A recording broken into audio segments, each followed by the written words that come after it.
चला विद्यार्थी मित्रांनो, आता सुरुवात करूया सिलेबसला. आणि त्या सिलेबस सुरुवात करत असताना सर्वात अगोदर आपल्याला डिस्कस करायचे काही इम्पॉर्टंट टर्म्स आहेत जे की आपल्याला ह्या चॅप्टर मध्ये गरजेचे आहेत, ते आपण पूर्ण करून घेऊ. चला पहा, काय रे वेव्हफॉर्म. आता वेव्हफॉर्म काय, तर आपल्याला माहिती आहे बच्चो की वेव्हफॉर्म जसं मोस्टली जनरेटिंग स्टेशन्स असतात. काय असतात लेकरांनो? Generating station. मग जनरेटिंग स्टेशनला काय होतं? इलेक्ट्रिसिटी जनरेट होते ना. पण जी इलेक्ट्रिसिटी जनरेटिंग स्टेशनला काय होतं? इलेक्ट्रिसिटी जनरेट होते. इलेक्ट्रिसिटी जनरेट होते. ठीक आहे. आता ह्या इलेक्ट्रिसिटीचं तुम्ही मला जर नेचर विचारलं, नेचर ऑफ नेचर, तर मी म्हणेल की जे इलेक्ट्रिसिटी जनरेट होते ती काय असते बच्चो? एसी असते. एसी म्हणजे काय रे? Alternating current. एसी काय असते लेकरांनो? Alternating current. ठीक आहे. ह्याला आपण नेचर ऑफ सप्लाय सुद्धा म्हणतो. काय म्हणतो? Nature of supply. तर नेचर ऑफ सप्लाय कसं आहे बच्चो? एसी. एसी म्हणजे काय रे? Alternating current. Yes, nature of supply काय आहे? Alternating current. मी पुढे तुम्हाला comparison between the AC and DC सुद्धा शिकवणार आहे. बऱ्याच जण विद्यार्थ्यांना माहिती सुद्धा असेल. तर काय कळतंय? जनरेटिंग स्टेशन मध्ये इलेक्ट्रिसिटी जनरेट होते, तिथे नेचर ऑफ सप्लाय कसा असतो? एसी. एसी म्हणजे अल्टरनेटिंग करंट. बरोबर आहे. आणि अल्टरनेटिंग करंट काय आहे सगळं मी पुढे तुम्हाला स्टेप बाय स्टेप एक्सप्लेन करेन. आता बघा, हा जर nature of supply, nature of supply तर कळालं की अल्टरनेटिंग करंट आहे. बट जी वेव्हफॉर्म जनरेट होते, ठीक आहे, इथं मी ते सुद्धा लिहिणार आहे, नेचर ऑफ वेव्हफॉर्म. काय लेकरांनो? Nature of waveform. तर नेचर ऑफ वेव्हफॉर्म जर तुम्ही मला विचारलं तर ते नेचर ऑफ वेव्हफॉर्म आहे सायनोसॉइडल. काय nature of waveform? Sinusoidal waveform. आणि ही सायनोसॉइडल वेव्हफॉर्म असते कशी? तर ही अशा प्रकारे असते मित्रांनो. येस, ही आहे नेचर ऑफ वेव्हफॉर्म, जी की इथे रिप्रेझेंट केली सायनोसॉइडल. ठीक आहे. इथे दोन सायकल रिप्रेझेंट केल्यात. एक पॉझिटिव्ह हाफ सायकल आहे, एक निगेटिव्ह हाफ सायकल आहे. इथे पॉझिटिव्ह हाफ सायकल, ही निगेटिव्ह हाफ सायकल. ठीक आहे. टोटल जी सायकल आहे ती 360 डिग्री म्हणजे 2π रिप्रेझेंट करता येते. 0 to π मध्ये पॉझिटिव्ह हाफ सायकल असते आणि π to 2π मध्ये आपण काय रिप्रेझेंट करतोय? Yes, negative half cycle. आणि अल्टरनेटिंग करंटचा जर तुम्हाला अर्थ सांगायचा असेल, AC means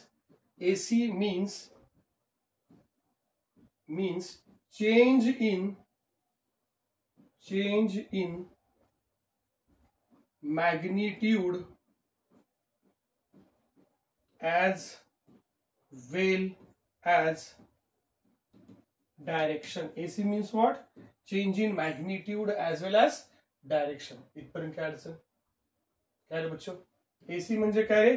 change in magnitude. AC means change in magnitude as well as direction. चल बघा लेकरांनो, एसी मीन्स काय? Change in magnitude as well as direction. Check करा, इथे मॅग्निट्यूड चेंज होते का रे? मॅग्निट्यूड चेंज होते. येस, इन्क्रीजिंग ऑर्डर मध्ये आहे. इथून ह्या मॅक्झिमम पासून इकडे मॅग्निट्यूड डिक्रीजिंग ऑर्डर मध्ये आहे. येस, हे झालं मॅग्निट्यूड चेंज झालं, इन्क्रीज किंवा डिक्रीज. त्यानंतर चेक करतोय आपण ह्या पाय सायकल नंतर, म्हणजे पाय म्हणजे आफ्टर 180 डिग्री काय होतंय की निगेटिव्ह टुवर्ड्स निगेटिव्ह चाललंय. येस, निगेटिव्हली इन्क्रीज होत चाललंय अप टू मॅक्झिमम पर्यंत. आणि त्यानंतर काय होतंय? निगेटिव्हली डिक्रीज होत चाललंय. Yes, up to 0. काय अडचण? ठीक आहे. मग आता लक्ष द्या, तर वेव्हफॉर्म काय रे? तर मी ऍक्च्युली इथं बघा, वेव्हफॉर्म काय बच्चो? येस, वेव्हफॉर्म काय? तर वेव्हफॉर्म परत रिप्रेझेंट करतोय जनरेटिंग स्टेशन इलेक्ट्रिसिटी जनरेट होते, त्या सप्लायचं जे नेचर आहे ते एसी असतं. पण जी वेव्हफॉर्म आहे त्या वेव्हफॉर्मचं नेचर असतं sinusoidal waveform.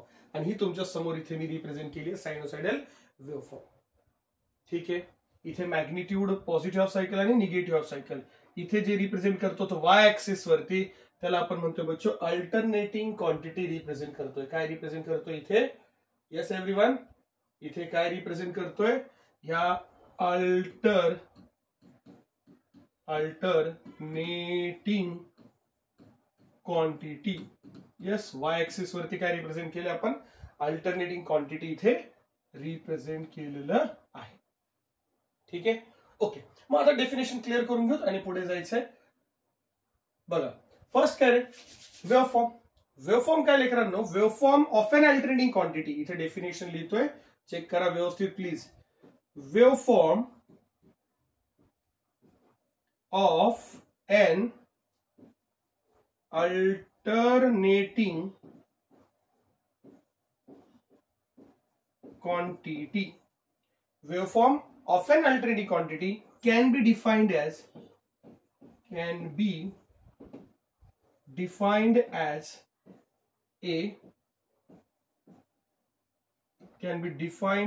a graph of magnitude.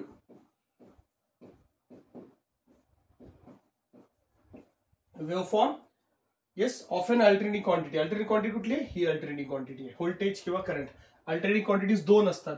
कुठल्या कुठल्या असतात, व्होल्टेज, करंट आणि पॉवर. तीन आहेत, पण आपण मोस्टली दोनची इथे आपल्याला रिक्वायरमेंट आहे. कुठल्या कुठल्या alternating quantity, voltage, current and power. ठीक आहे, डेफिनेशन बघतोय. Waveform of an alternating quantity can be defined as graph of magnitude. Graph of magnitude आहे का नाही, graph of magnitude which changes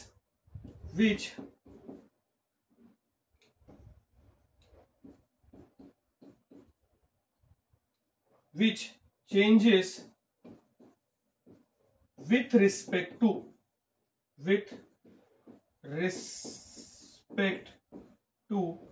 time. Yes, changes with respect to time आहे का नाही. Time change, okay. Time दाखवलं नाही, represent करतो, तो सुद्धा टाइम रिप्रेझेंट करून दाखवतोय. बघा या ठिकाणी ही जी आहे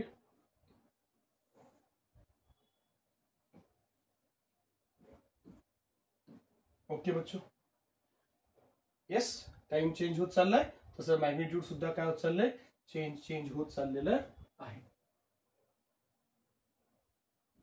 ठीक आहे, डेफिनेशन काय, waveform of an alternating quantity can be defined as a graph of magnitude which changes with respect to time. Graph of magnitude that changes with respect to time. ठीक आहे, काय अडचण इथपर्यंत.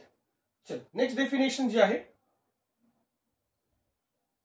नेक्स्ट डेफिनेशन है बच्चों cycle. Cycle. ठीक आहे, आताच आपण बघितलंय जे नेचर ऑफ सप्लाय तर एसी आहे. येस, नेचर ऑफ सप्लाय कसं लेकरांनो, एसी आहे. नेचर ऑफ सप्लाय एसी आहे. नेचर ऑफ सप्लाय कसं आहे, एसी आहे. पण नेचर ऑफ वेव्हफॉर्म कसं आहे, नेचर ऑफ वेव्हफॉर्म तर सायनोसाइडल आहे. येस और नो. नेचर ऑफ वेव्हफॉर्म कसं आहे, नेचर ऑफ वेव्हफॉर्म आहे, नेचर ऑफ वेव्हफॉर्म कसं आहे लेकरांनो, सायनोसाइडल आहे. चलो जाऊ देत, आपल्या आपल्या हाताने बरे कधी काढलेलं. Okay good. Okay, so nature of waveform कसं आहे, सायनोसाइडल. हे अशा प्रकारे सायनोसाइडल वेव्हफॉर्म रिप्रेझेंट केले. आता इथे टोटल किती सायकल झालेले आहेत, तर टोटल इथे मी म्हणेल की येस, इथे टोटल चार म्हणजे पॉझिटिव्ह निगेटिव्ह टोटल असं केलं तर चार, पण टोटल ऍक्च्युअली 2 सायकल्स इथे प्रेझेंट आहेत. ठीक आहे, positive of cycle, negative of cycle, positive of cycle, negative of cycle. Represent करायचं असेल तर इथे 0, इथे पाय, 2 पाय, 3 पाय आणि या ठिकाणी काय बच्चो 4 पाय. ठीक आहे, इथून जर आपण म्हटलं इथून इथपर्यंत ही वन सायकल. येस, ही झाली बच्चो फर्स्ट सायकल, ही झाली फर्स्ट सायकल, ही झाली सेकंड सायकल. पण सायकल कुणाला म्हणायचंय, yes cycle means, yes cycle mean it consist of, बघा cycle of an alternating quantity can be defined as, yes, cycle of an alternating quantity can be defined as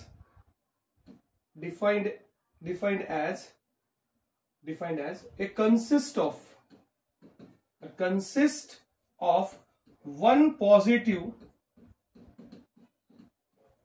and one negative, one positive and one negative cycle repeats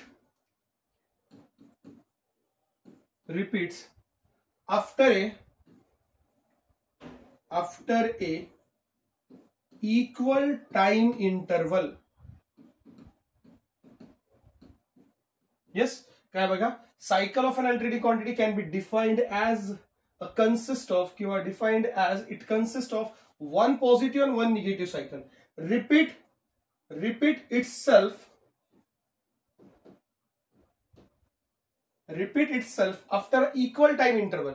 म्हणजे for example जर इथून इथपर्यंत जर positive half सायकलला बच्चो जर 1 second लागत असेल तर 1 सेकंद निगेटिव्ह हाफ सायकल, म्हणजे 1 सायकल ह्याला लागतो, 1 सेकंडच्या गॅप नंतर परत पॉझिटिव्ह सायकल चालू होईल with an equal time interval. ठीक आहे, मग मला सांगा या ठिकाणी वन कम्प्लीट सायकल कुणाला म्हणता येईल रे आपल्याला? वन कंप्लीट सायकल कुणाला म्हणता येईल बच्चो? तर वन कंप्लीट सायकल म्हणजे 2π.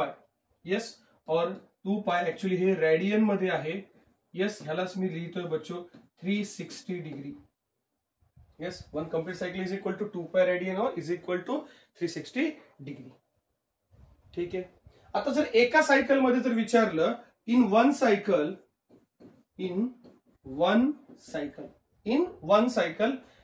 ही एक जी सायकल आहे ही 0 ला किती वेळेस क्रॉस करते बच्चो? 2 वेळेस. In one cycle it crosses 0 twice. Yes, 0 ला किती वेळेस क्रॉस करते बच्चो? 2 वेळेस क्रॉस करते. इथपर्यंत काय अडचण? ते डेफिनेशन कळाले. सायकल काय आहे तर पॉझिटिव्ह निगेटिव्ह सायकल.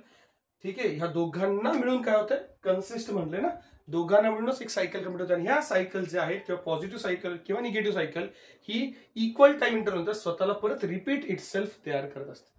ठीक आहे, आणखी बऱ्याच छान प्रकारे आपण पुढे डिस्कस करणार. बघा नेक्स्ट डेफिनेशन काय बच्चो? फ्रिक्वेन्सी. आता फ्रिक्वेन्सी काय रे? बघा परत डेफिनेशन लिहितोय. Frequency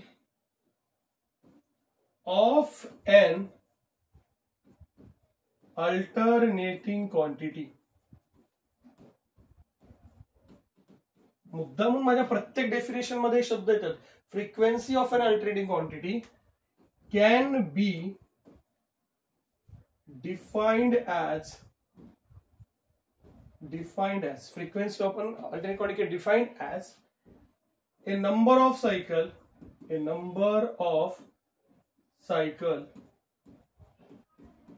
completed in 1 second. ठीक आहे, ऐकायला इंटरेस्टिंग वाटते का? Number of cycle completed in 1 second. याचा अर्थ काय बघा, फॉर एक्झाम्पल मी म्हटलं सप्लाय फ्रिक्वेन्सी ऑफ एव्हरीवन. बघा काय लिहितोय बच्चो? Supply frequency of India. India supply frequency किती आहे? यस, सांगू शकता? 50 हर्ट्ज आहे. येस, इंडियाची सप्लाय फ्रिक्वेन्सी किती आहे? 50 हर्ट्ज आहे. ह्याचाच अर्थ असा आहे, ह्या 50 हर्ट्जला असं लिहू शकतो मी. येस, ह्या 50 हर्ट्जला लिहू शकतो 50 सायकल पर सेकंद. काय लिहितो बच्चो? 50 सायकल पर सेकंद. हो, तुम्ही जे विचार करताय ते अगदी बरोबर आहे. येस, हेच विचार करताय ना तुम्ही की सर इथे 50 सायकल कंप्लीट होत आहेत का एका सेकंदला? करेक्ट आहे बच्चो, अगदी बरोबर आहे. Yes, 50 hertz means 50 cycles are getting completed in 1 second. जर तुम्ही असं लिहित असाल F is equal to 100 hertz तर याचा अर्थ असा आहे की 100 cycles are completed in 1 second. ठीक आहे, जर तुम्ही असं लिहिताय F is equal to 1 mega hertz तर याचा अर्थ 1 million cycles are getting completed in 1 second. Yes, याचा अर्थ असा आहे की 1 मिलियन सायकल ज्या आहेत त्या कम्प्लीट होत आहेत किती सेकंड मध्ये? एका सेकंड मध्ये. बऱ्याच वेळेस आपण ऐकलं असेल रेडिओसिटी 91.1, बरोबर आहे, 91.1 मेगा हर्ट्स 101.1 मेगाहर्ट्ज, याचा अर्थ एवढ्या सायकल्स या कम्प्लीट होतात किती सेकंडमध्ये? 1 सेकंदामध्ये. That's it. कळतंय? फ्रिक्वेन्सी काय रे? Frequency of alternating quantity can be defined as a number of cycle completed in 1 second. किती नंबर ऑफ सायकल आहेत? 50. किती नंबर ऑफ सायकल आहेत? 100. किती नंबर ऑफ सायकल आहेत? 1 × 10⁶ मेगाहर्ट्ज. ठीक आहे, काय अडचण इथपर्यंत? Next, time period. Frequency denote करतो ती एफ नी, टाइम पिरियड डिनोट करतोय टी नी. टाइम पिरियड कुठल्या लेटरने डिनोट करतोय बच्चो? टी ह्या लेटरने डिनोट. ठीक आहे, आता टाइम पिरियड डेफिनेशन काय? अगदी किती छान प्रकारे बघा. टाइम पिरियड डेफिनेशन काय? A time period of an alternating quantity. Time period of an alternating quantity can be defined as a time required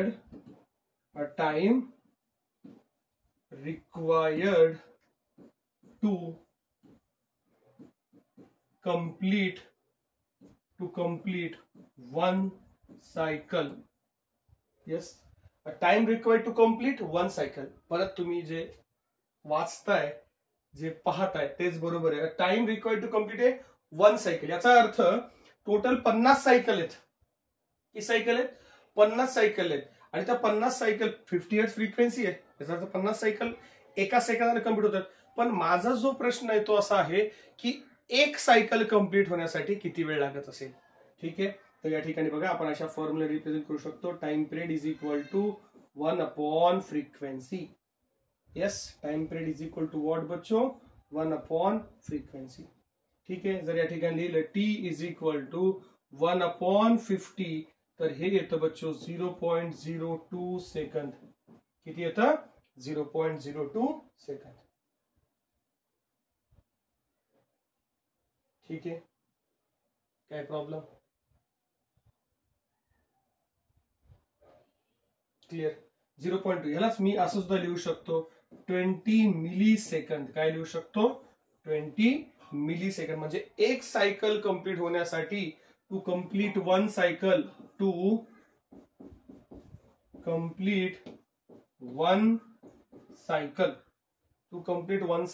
how much time is required to complete 1 cycle?